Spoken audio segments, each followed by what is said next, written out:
রাধে রাধে। ওম নমো ভগবতে বাসুদেবায়। ওম নমো ভগবতে বাসুদেবায়। ওম নমো ভগবতে বাসুদেবায়। শ্রীমদ্ ভাগবত তৃতীয় স্কন্দ স্থানম সৃষ্টির স্থিতি ৩১ অধ্যায়। জীবের গতি সম্বন্ধে ভগবান কপিলদেবের উপদেশ। শ্লোক ১৬। জ্ঞানম যৎ এতৎ অদধাৎ কতমস দেব স্ত্রৈকালিকম স্থিরচরেষু অনুবর্তিতাংশ তম জীব কর্ম পদবীম অনুবর্তমানা স্থাপত্রয় উপশমনায় বয়ম বজেম। অনুবাদ: পরমেশ্বর ভগবান, যিনি তার অংশ অন্তর্যামী পরমাত্মা রূপে সকলের হৃদয়ে বিরাজ করছেন, তিনি ছাড়া আর কে সমস্ত স্থাবর এবং জঙ্গম বস্তুদের পরিচালনা করতে পারেন। তিনি অতীত, বর্তমান এবং ভবিষ্যৎ কালের এই তিনটি অবস্থায় বিরাজ করেন। তারই নির্দেশনায় বদ্ধজীব বিভিন্ন কার্যকলাপে যুক্ত হয় এবং বদ্ধ জীবনের ত্রিতাপ দুঃখ থেকে মুক্ত হওয়ার জন্য আমাদের কেবল তারই শরণাগত হতে হবে। শ্লোক ১৭। দেহে অন্য দেহ বিবরে জঠরাগ্নিনা শৃগ বিটমূত্র কূপপতিতু বৃষ তপ্ত দেহ ইচ্ছন ইতো বিবশিতুম গণয়ন সমাসান নির্বাসতে কৃপণধীর ভগবন কদানু।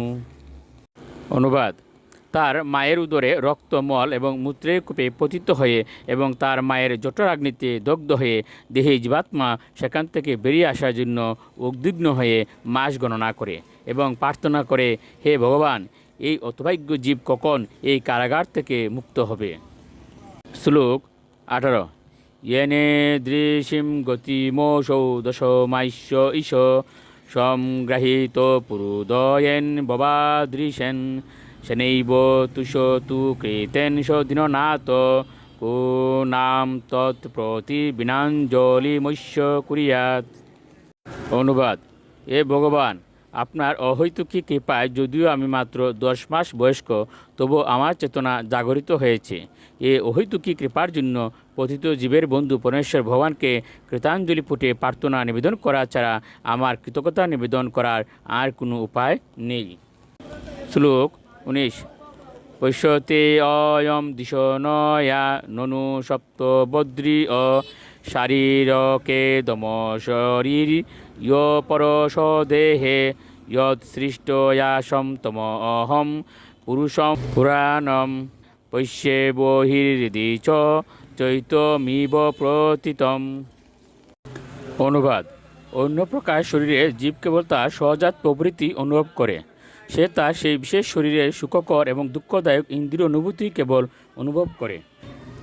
কিন্তু আমি এমন একটি শরীর পেয়েছি যাতে আমি আমার ইন্দ্রিয় দমন করে আমার প্রকৃত উদ্দেশ্য সম্বন্ধে অবগত হতে পারি।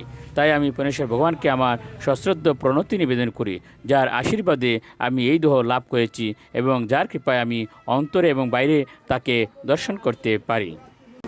শ্লোক ২০। সু অহম বসন অপি বিভ বহু দুঃখ বাসম গর্বান্ন নির্জিগমিষে বৈরন্দকূপে যত্র উপয়াতম উপসর্পতি দেবমায়া মিথ্যামতির্যধনু সংস্মৃতিচক্রমেতৎ। অনুবাদ: অতএব হে প্রভু, যদিও আমি একটি ভয়ঙ্কর অবস্থায় বাস করছি, তবুও জড়জাগতিক জীবনের অন্ধকূপে পুনরায় পতিত হওয়ার জন্য আমি আমার মাতৃগর্ভ থেকে নির্গত হতে চাই না। আপনার বহিরঙ্গা প্রকৃতি দৈবী মায়া তৎক্ষণাৎ নবজাত শিশুকে আচ্ছন্ন করবে এবং সে তৎক্ষণাৎ মিথ্যা পরিচিতির দ্বারা প্রভাবিত হবে, যা থেকে নিরন্তর জন্মমৃত্যুর চক্রে আবর্তিত হওয়ার সূচনা হয়। রাধে রাধে।